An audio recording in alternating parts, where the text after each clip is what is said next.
It's obvious that I'm writing way too many positive reviews.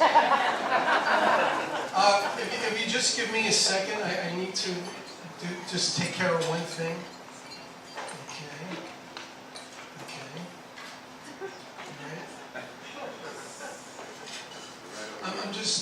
I'm just seeing who's not here in case they have a show coming up. No, would a reviewer be vindictive that way? Yes. I want to welcome all of you to the second annual BroadwayWorld New York Cabaret Awards, or as some people like to call it, the award you can win if you get enough friends to vote for you who never saw your show. I'm allowed to make that joke. You know, it's like George Carlin says, you can dish your own people. You know, so, you know, excuse me? There's one thing I neglected to tell everybody when I was sending out all the promotions and, you know, constantly Facebooking the whole time we were getting ready for this show. I should have told people, and by the way, you all look amazing. However, I should have mentioned that this really was sort of more like red carpet dress. And that's because, is Dana Lorge in the audience somewhere? Yes. Where is she? Where? Oh, hi Dan. Dana Lorge, a BroadwayWorld nominee for Best Host of a Variety Show and Open Mic.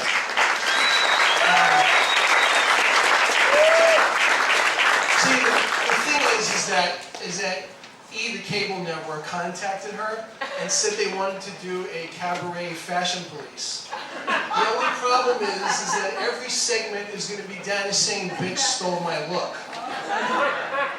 And if you've seen her perform, you know what I'm talking about. Before I go any further, I have to introduce the amazing man on the stage with me. For the first time, he's joined a little group. You all know him from the cabaret community. He's one of the best bass players around. Ladies and gentlemen, John Burr.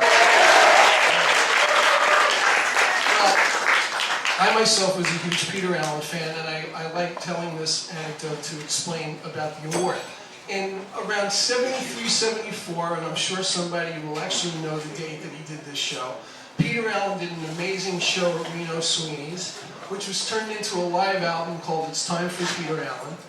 And on that album, when he gets ready to sing I Honestly Love You, which, as we all know, is probably his biggest hit, he says to the audience, "A friend of mine from Australia," meaning Olivia Newton-John, "recorded one of my songs.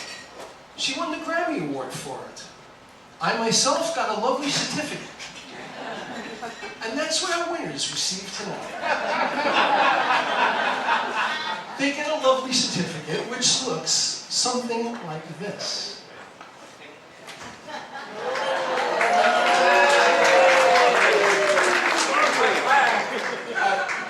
It's just a sample. It's just a sample.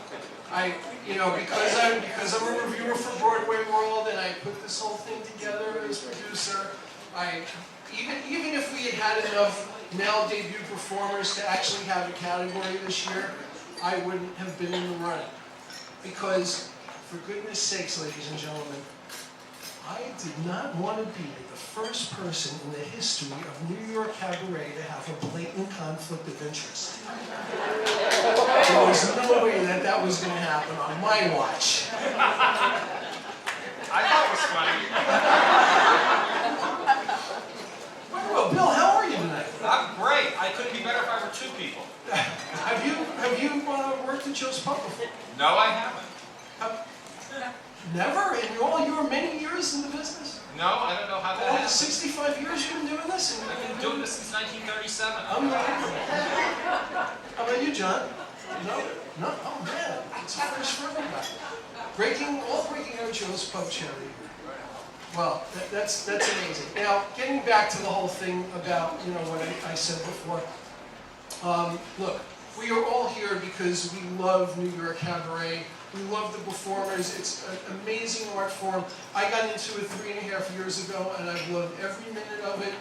Watching the shows, reviewing, it's been just a great opportunity seeing everybody. However, we also know, if we're honest with ourselves, there is a dark side to New York Cabaret. And as I sing to you about the dark side, knowing that we have an amazing number of people who know everything there is to know about musical theater songs, I'm going to ask you to serve as my chorus on this number. You're going to know it very well. Bill will help you if you have any problems. Because it's very clear, ladies and gentlemen, either you are closing your mind to a situation you do not wish to acknowledge, or you are unaware of the caliber of disaster indicated by the presence of a cabaret room in your community. Well, you got trouble, my friend. Right here, I say trouble right here in New York City. Why, sure, I'm a cabaret lover. So mighty proud to say it, always mighty proud to say. I consider that the hours I spend right here in Joe's Pub are priceless. Help me appreciate show tunes with a good ear for a keen phrase. Do you ever get emotional and teary-eyed when you hear a Cole Porter ballad? But just as I say, it takes talent, poise, and charisma to star in a Broadway show. I see that any nerd can try to sing in Andrew Lloyd Webber, and I call that dumb. The first big step downstairs through the depths of the Laurie Beach. First, karaoke songs at a dive bar, then shows at the Met Room. And the next thing you know, your son is singing at the bar and don't tell mama. And listening to some big cabaret director, hear him tell about Stephen Holden. Not a Will Friedwald or a Stephen Hicks, no, but a critic who might actually sell seats. Want to see your child singing in Birdland? Not in your life, well, I should say. Now, friends, let me tell you about the scene. You got 1, 2, 3, 4, 13 songs in a cabaret set list. Songs that will make your friends think that your child is very gay with a capital G and that rhymes with C and that's cabaret. Now, I know all you folks are the right kind of parents. I'm going to be perfectly straight. Would you like to know what kind of conversation goes on while they hang at 54 below? They've been trying out mashups, trying out medleys, trying out new songs written by Bill Zeffiro. And all about how they're going to win a Mac or a bistro.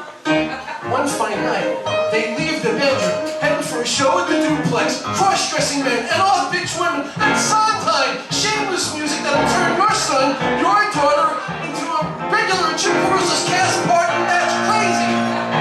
Friends, the cabaret room is the devil's playground trouble. Oh, we got trouble. Right here in New York City. Right here in New York City. Capital T and that rhymes with C and that's cabaret. That's cabaret. We surely got trouble. We surely got trouble. Right here in New York City. Right here. Gotta figure out a way to keep our precious kids from acting fake. We'll keep our children. Parents of New York City, heed this warning before it's too late. Watch for the telltale signs of obsession. The minute your son leaves the house, is he humming tunes from the Great American Songbook? Is there an Ann Hampton Calloway on his iTunes playlist? A Jane Monheit hidden as a ringtone? Is he starting to memorize reviews from BroadwayWorld.com?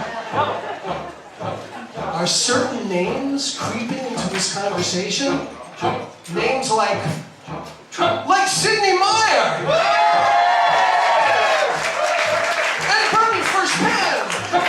Well, and so, my friends, we got trouble. Right here in New York City. With a capital T that rhymes with C, that's cabaret. We surely got trouble. Right here in New York City. Remember the Oak Room, Donald Smith, and Marilyn May. Oh God, she's still alive. Oh, we got trouble. Oh, we got trouble. We're in terrible, terrible trouble on that show with the 13 silly songs makes you scream, oy vey. Oh yes, we got trouble, trouble, trouble. With a T, and that rhymes with C, and that's cabaret. Remember, my friends, listening because I sing this song but once.